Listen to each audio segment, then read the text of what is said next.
Hey guys, it's Spence from TrikePilot.com. So today I'd like to cover the basics of how camera technology has evolved from the earliest days of at least 2000 when I started till today. So one of the things I want to do is just keep this really basic and simple, but this is something many of you might have remembered.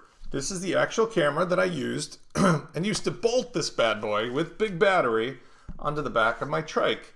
I don't remember the details, but I'm guessing this thing is about 2 pounds, 3 pounds, maybe more. I probably should weigh it. It's just a brick. And furthermore, it was analog. It used a recording medium of tapes. Actually, it's not fair to say it was analog. It was digital, but it was really like rudimentary digital, like to the point of where it really almost isn't fair to call it digital. The quality was very low. It was something like a maximum output of 640 pixels, even on a television screen. The results with this were not amazing. And in fact, many of you who have seen the videos of my Flying Freedom realize that, wow, this is like looking at an oil painting or something. The recording medium itself was also tedious because I think most of you are of the same generation as me or older. This was like the old days when you had an album or you had a cassette tape. You literally had to find the place in the medium in order to continue. If you stopped using a tape, you had to go back and like literally fast forward, rewind it to get to the spot where you left off and keep recording. And there was always a chance of overwriting it. Today's world, that doesn't happen, right? Each file is recorded separately and it's indexed and it's just so much easier. Mounting these things were with really heavy mounts, and I had to be very concerned, of course, going through the propeller. Okay, so flash forward. This is a Hero 4. This is not the latest and greatest. I think we now have a Hero 5, but this is pretty close to the frontline technology. It's about the size of a large first-class postage stamp as far as dimensions, and it's pretty thin, weighs just a couple ounces. And it uses a micro SD card. And what happens is the micro SD card can either be accessed from the camera with a cable or use a converter that is USB based, and it simply plugs into this, and this plugs into my computer. What's nice about it is that this is a huge capacity. So this card, for example, is 16 gigabytes, but typically you can very economically get 16, 32 gigabytes and larger. I'm trying to stick this back in here and record hours and hours of video. So what does that mean? Well, these tapes, depending on what speed you record it on, at best got 30 minutes, 40 minutes, maybe an hour, but you never knew. And if it ran out, it ran out. If you have the right size micro SD card, you can record literally for an hour, 2 hours, or more.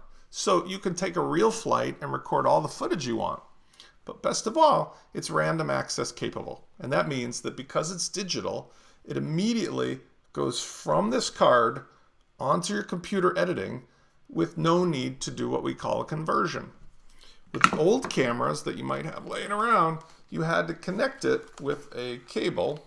I don't even know where the cable is on this anymore. There's a little door.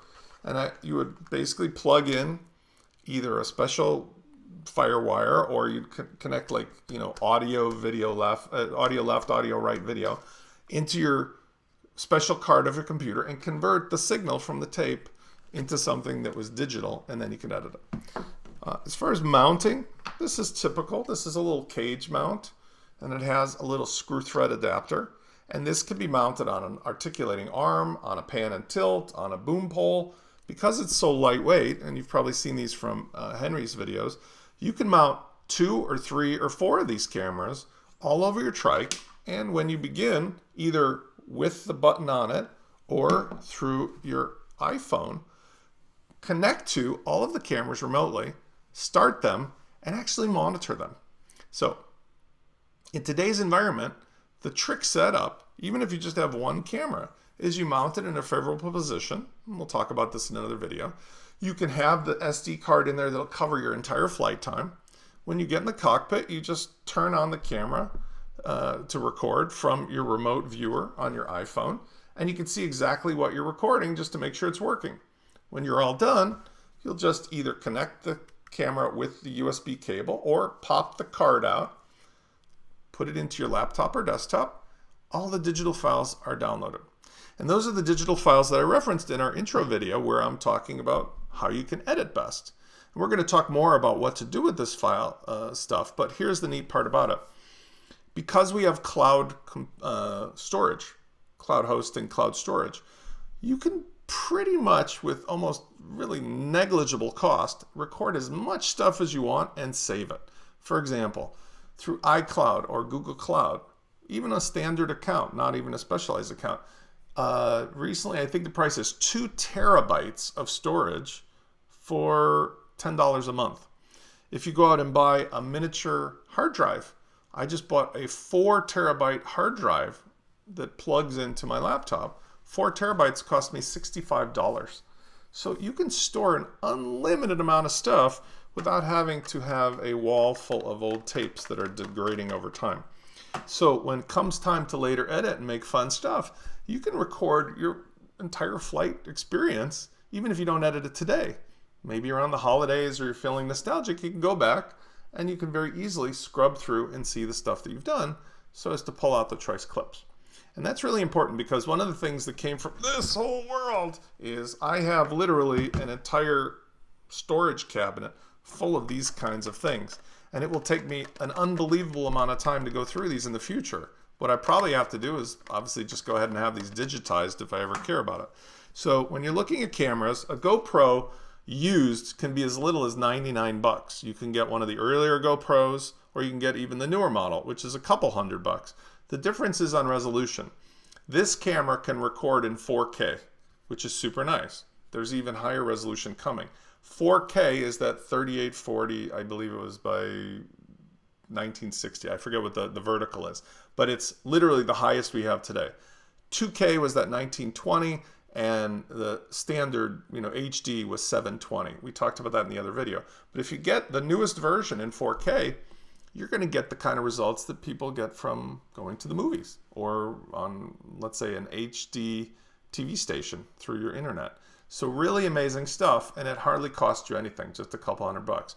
If you get a couple of these used, in fact, like I'm mentioning Henry again, he sold a bunch of his last generation stuff and I think upgraded his cameras. You could buy 3, 4, 5 cameras used for a few $100, even with the mounts, simple mounts like this. By the way, worth mentioning is the batteries. This is what the battery looks like. Really super simple, and it just slides in. I gotta pop the door at the bottom here. Just slides in the door at the bottom. And this is good for about the same as the record time, right? Depending on your usage, an hour, hour and a half, and so forth. So really, really exceptionally cool tools to use. Now, these will also take still pictures. Not necessarily the best choice because there's other things I'm going to talk about in another video, but you can use the function on your phone to snap stills while you're flying. Even if you don't do that, it almost doesn't matter. If you're shooting in 4K and you put it on your editing deck, almost all of the frames of the video are going to be beautiful photographs. So there's a good chance that you might want to make postcards for the holidays or just put something on your wall. You don't have to worry about taking extra shots. You can just do the video from a camera like this and it will give you outstanding results even when you print, but especially if you're sharing them digitally. Okay, hopefully it's given you a little primer of where we were and where we're going. And if you want to follow along with these lessons, do yourself a favor. Go on Amazon or eBay or go to Best Buy or wherever you shop and go check out the GoPro cameras, because for a couple $100, you're going to open up your world to some amazingly cool stuff in your trike flying or any kind of flying for that matter.